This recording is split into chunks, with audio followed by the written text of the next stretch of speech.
It's not just Target. So far, it's Target, it's Kohl's, it's Levi's. It's Walmart.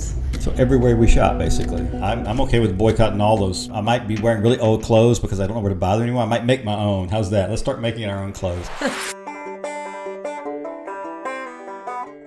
Hey, y'all.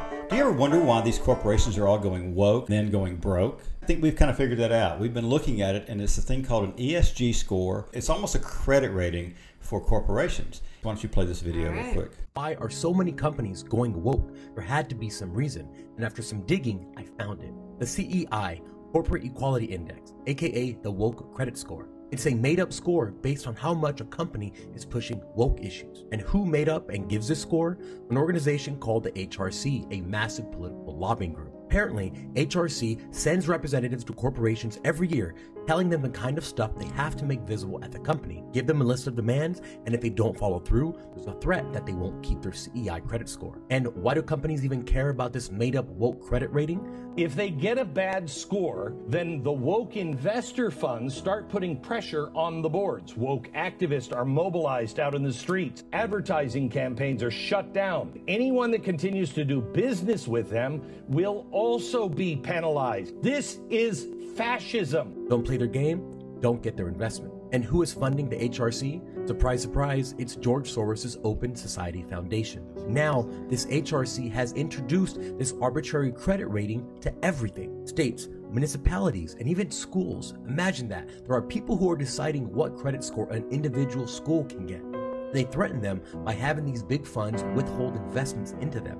We now have a made-up scoring system that doesn't physically exist, deciding how much digital money that doesn't physically exist companies get. And it makes people physically act a certain way. This is truly mind control. That's messed up. Look at what happened to Bud Light. Did you really think that Bud Light didn't understand? These are the NASCAR crowd, the NFL crowd. That's typically conservative Christians that are not going to embrace the transgender ideology. These people spend a whole ton of money to understand who their clientele is. It's not that they don't understand that, it's that they don't care. Yeah, because they make more money by getting investments from the George Soros Open Society Foundation, the BlackRocks, the Vanguards. So when Bud Light's market capital goes down, what was it, $5 to $6 billion, they'll just make that up with investments from these other people. Or how about one of my favorites, the North Face, outdoor hiking company. I understand inclusivity, but at what cost? Yeah, we spend a lot of time in the wilderness, and you get dirty. You get real dirty, and I guarantee you the entire time that person spent in the wilderness was the time it took to film that commercial, and that was it. So that's not their core customer. Now, we are not against inclusivity of people, but we really don't want to include them because of their sexual preference. Again, I think that's where we're drawing the line. Children shouldn't be worried about sexual activity anyway. You shouldn't expose a child to that until they're at least in their teens, probably mid to late teens. And yes, they'll be curious. And yes, a parent should have the wherewithal to help them walk through sexuality because it's very emotionally charged. This is something we need to protect the children from. I don't know why is it so important to them to groom them. It's just what it is. It's grooming. That's why it's so important to them. I just can't fathom that. And this whole minor attracted persons, that's horrible. Those people. You know what a MAP is? A minor attracted person? It's called a pedophile. Yes, we call them pedophiles. And that's not okay. And they should be put in jail and punished according to the law. In society, if your dog gets out and it bites someone, they will put that dog down.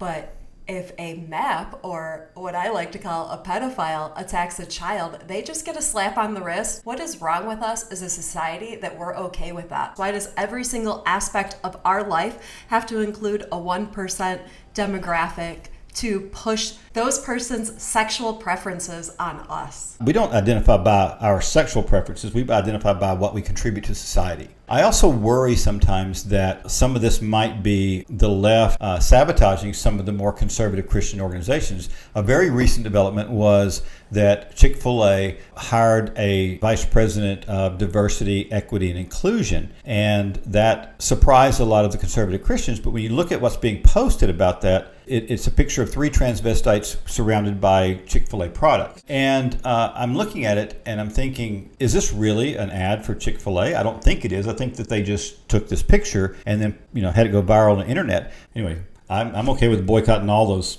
because really I can't shop it. I can't in good conscience shop at a store that is normalizing bringing the sexual nature into a child's mind that shouldn't even be worried about that. So we as a society have to come together and build support structures to prevent the grooming of the children, the attacking of the children, and prevent the pedophiles from normalizing.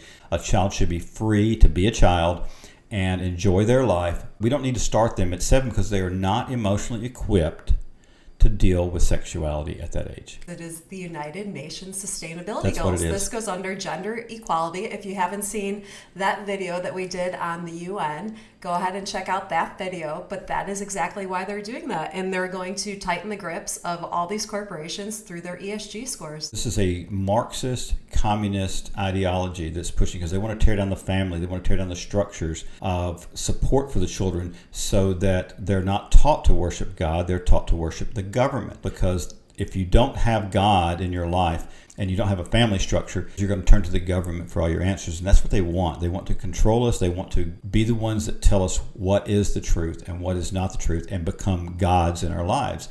And we can't allow that to happen. So fortunately, we have a Second Amendment in this country. But this war is not going to be won with guns. This war is going to be won by we the people standing up to do something about it. So start off by using your money in the proper ways and stop giving it to the enemy. Absolutely. Vote with your pocketbook, and that's the first line of defense. So what are our alternatives? We vote with our dollars, and if you're not wanting to go to Walmart, Kohl's, Target, and these places that are just pushing this leftist ideology, one of the places you can go is called the Public Square, publicsq.com. It is a place that has alternatives for these woke organizations. So if you see a company you're used to doing business with and they go woke, then go to Public SQ and find an alternative to buy, because these are conservative businesses that are going to be the only alternative we have left that aren't going down the HRC, the Hillary Rodham Clinton. No, it's actually Human Rights Coalition. They're not going down those woke credit score systems. And it all ties back to one world government. It's not a conspiracy theory. It's a conspiracy against the people of the world. That was really overwhelming, wasn't it? It really was. Let's go ahead and take a deep breath. That's better. So what is the truth? What does God have to say about that? About Marxist ideologies? God says, thou shalt have no other gods before me. 10 Commandments. That's it. That's the first one. Right? So thou shalt have no other gods before me is the first commandment. And we shouldn't allow the government to step into the role of anything other than the protector of the people from a military standpoint.